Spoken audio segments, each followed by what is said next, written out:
Lord Ram का birthday Ram, Ram और नवमी तिथि होती है, इसलिए Ram it Navami. gives you a coined word of Ram Navami. Okay. Lord Rama is also believed to be the seventh incarnation, seventh avatar of Lord Vishnu. Okay. Navratra 2 बार पढ़ते हैं हमारे यहाँ पे, एक चैत्र नवरात्र कहलाते हैं और एक शारदीय नवरात्र कहलाते हैं। Right. शारदीय नवरात्र में भी लॉर्ड राम ने माँ दुर्गा की उपासना की थी, पूजा की थी, ताकि वो उनको विजय प्राप्त कराएं। In Ramayana Ravana was black for God sake. Okay. Ramayana लिखी है आदि कवि वाल्मीकि ने।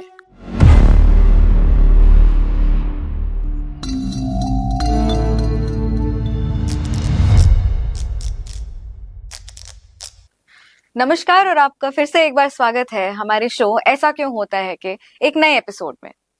जैसा कि आप जानते हैं, इस शो में हम कोशिश करते हैं कि जो सदियों से चली आ रही हमारी परंपराएं हैं, ट्रेडिशंस हैं, रिचुअल्स हैं, सेलिब्रेशंस हैं, उनके पीछे के रिलीजियस रीजन जान सके और अगर हो सके तो उनके पीछे के साइंटिफिक रीजंस भी समझ सके।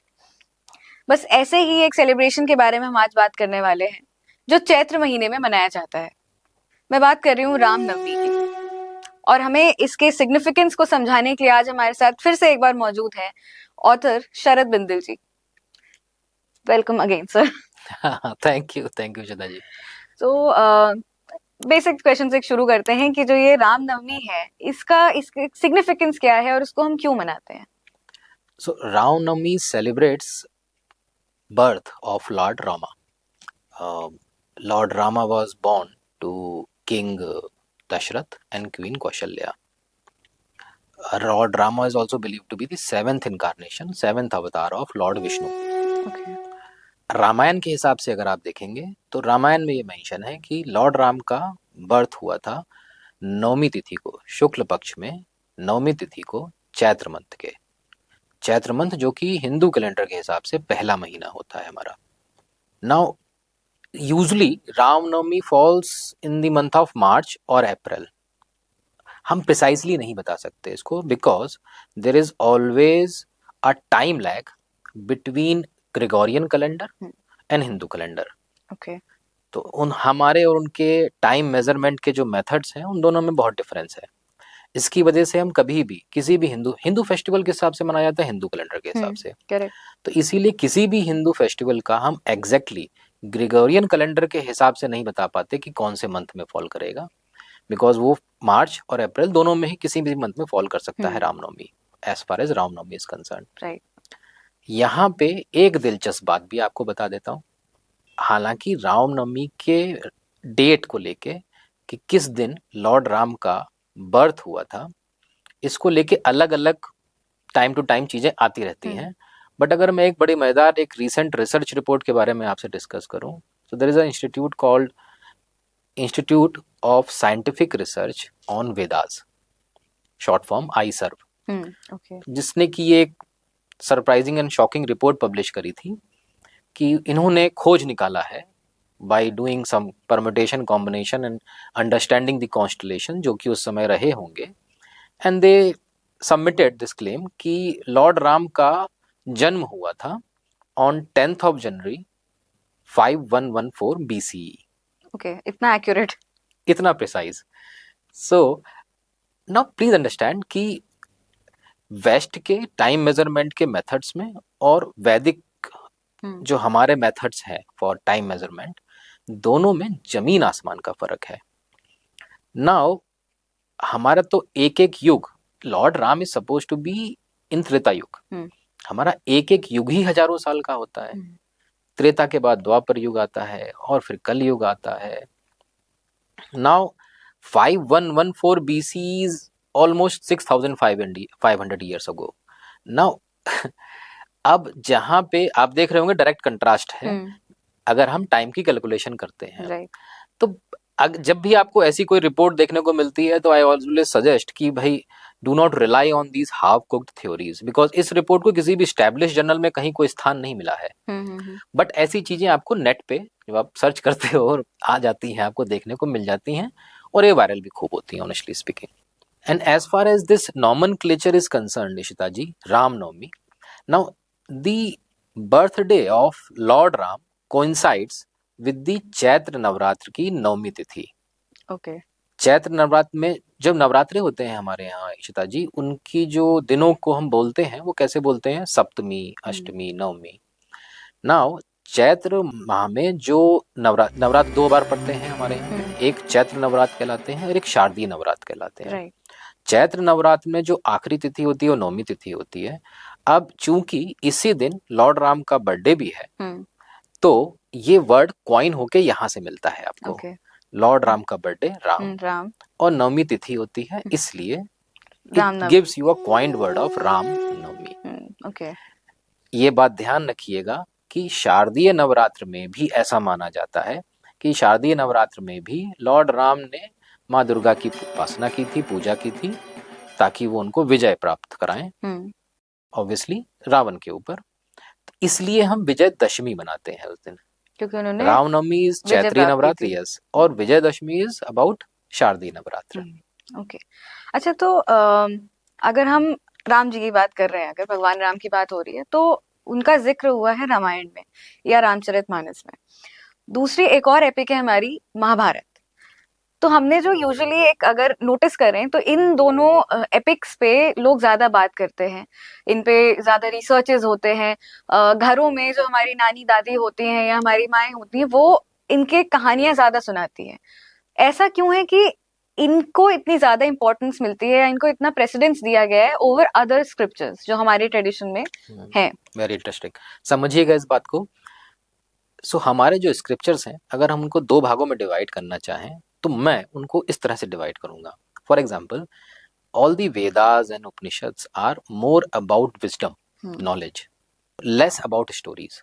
Okay, and these 2 epics, Ramayana and Mahabharata, और हमारे जो काफी सारे और पुराण भी हैं, they are more about stories, and I tell you, intriguing stories which will hook you, right?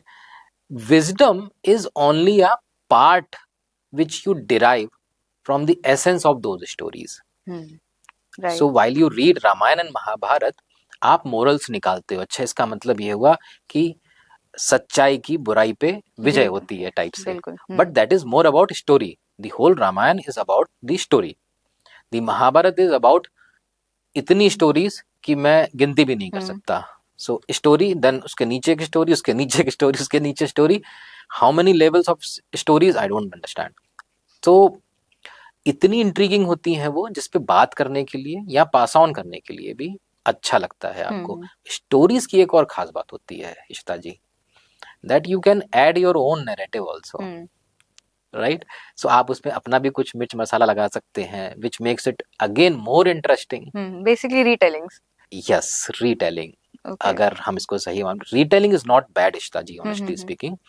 Retelling provides an author, जो उसकी रिटेलिंग कर रहा है, a liberty to add his own narrative और हिज ओन पर्सपेक्टिव।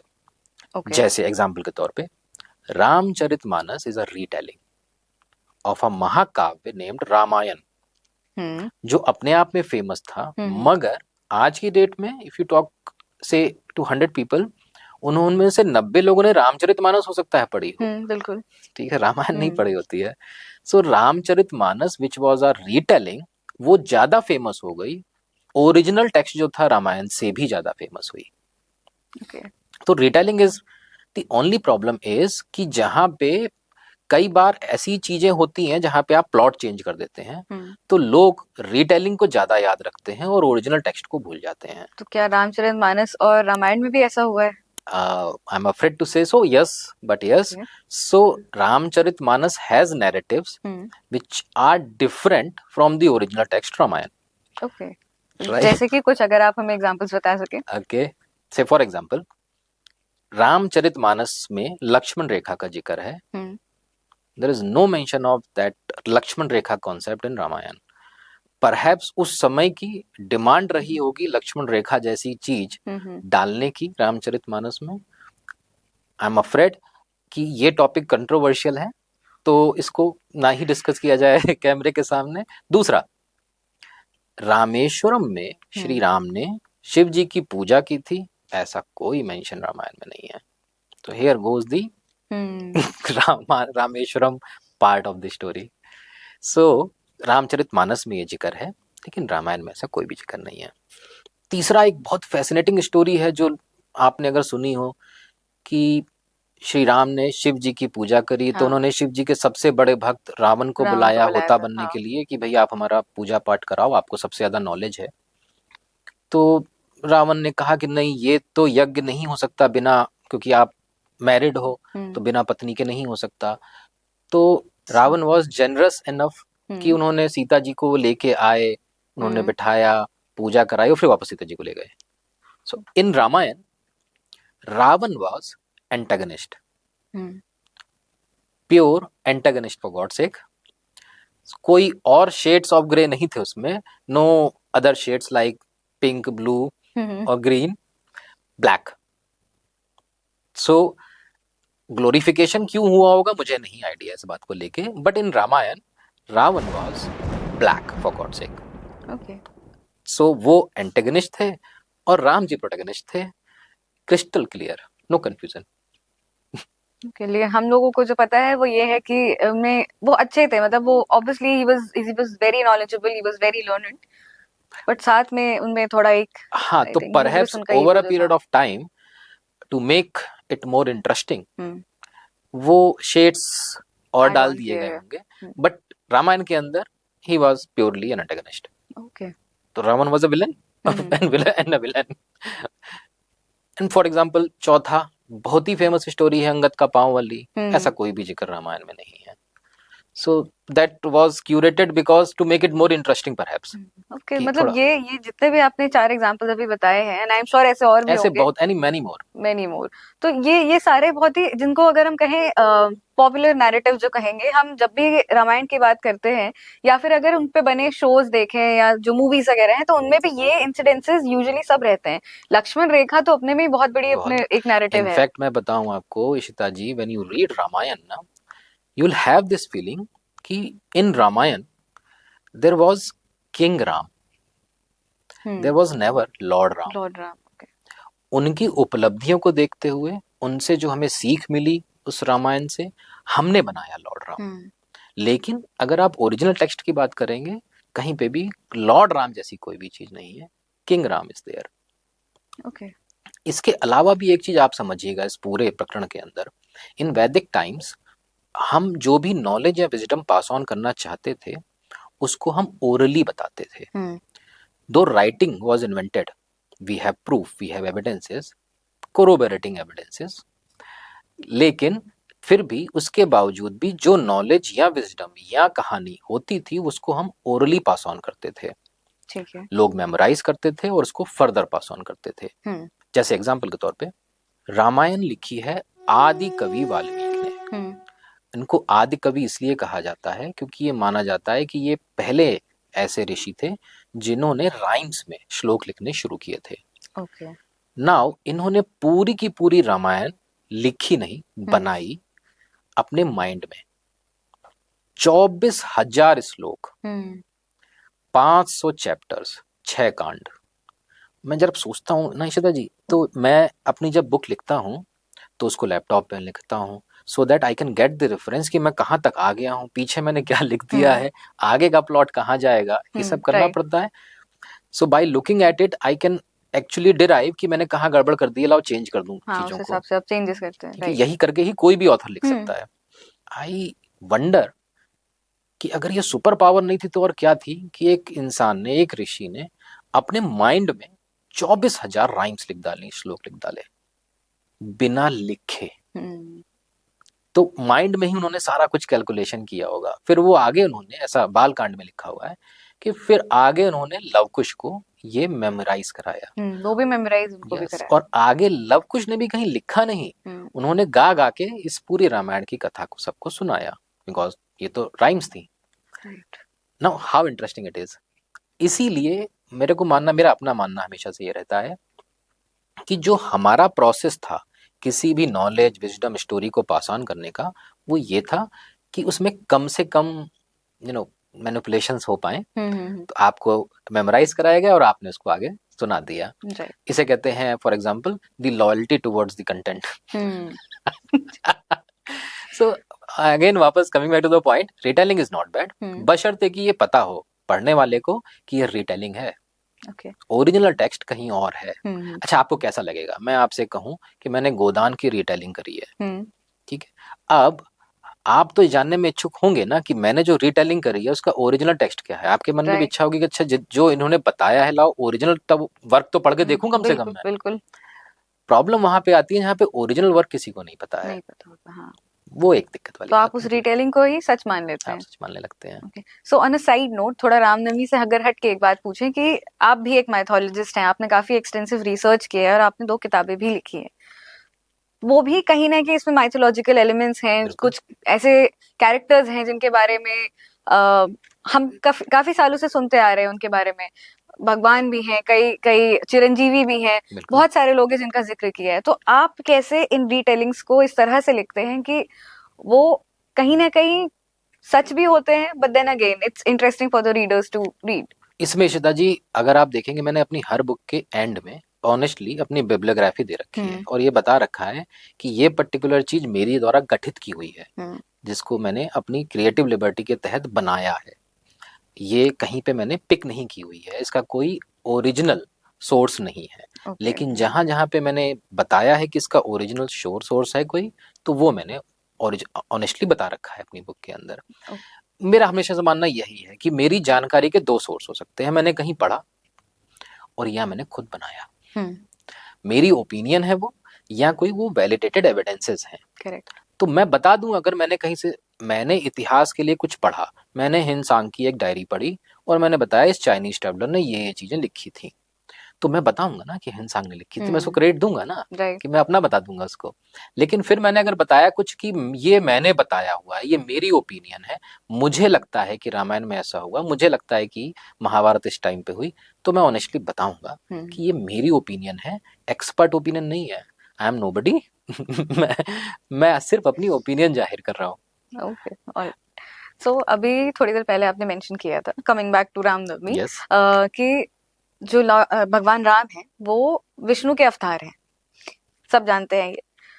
पर ये अगर हम हिस्टोरिकली बात करें तो कितना एक्यूरेट है? सिंस आपने आई सर्व की बात की थी, तो वहां पे भी उन्होंने कुछ, आई थिंक कुछ कैलकुलेशंस करके उन्होंने वो डेट बताई थी।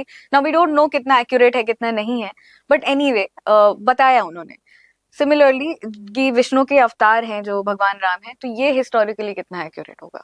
सो first, lord Ram is believed to be the 7th avatar of Lord Vishnu. Okay, now please understand कि जो दशावतार वाला कॉन्सेप्ट है ये ज्यादातर पुराणों से लिया गया है, इसका जिक्र ज्यादातर आपको पुराणों में मिलेगा। Historically speaking all the Puranas are believed to be of medieval time, यानी कि 5th सेंचुरी से 15th सेंचुरी के बीच के कहीं पे इनका गठन हुआ था, इनको लिखा गया था, इनको बताया गया था। नाउ दशावतार का कॉन्सेप्ट एंशियंट नहीं है, मेरे किसी भी वैदिक स्क्रिप्चर में किसी दशावतार का कोई जिक्र नहीं है। Okay, right. सो जैसे कि फॉर एग्जांपल उन्होंने 10वें अवतार के बारे में एक प्रोफेसी भी बता दी कि कल की अवतार होंगे, एग्जांपल के तौर पे, तो ये सारा पुराणों से लिया गया है। Now the problem with this list of 10 avatar is कि ये वेरी करती है from different sects and different faiths.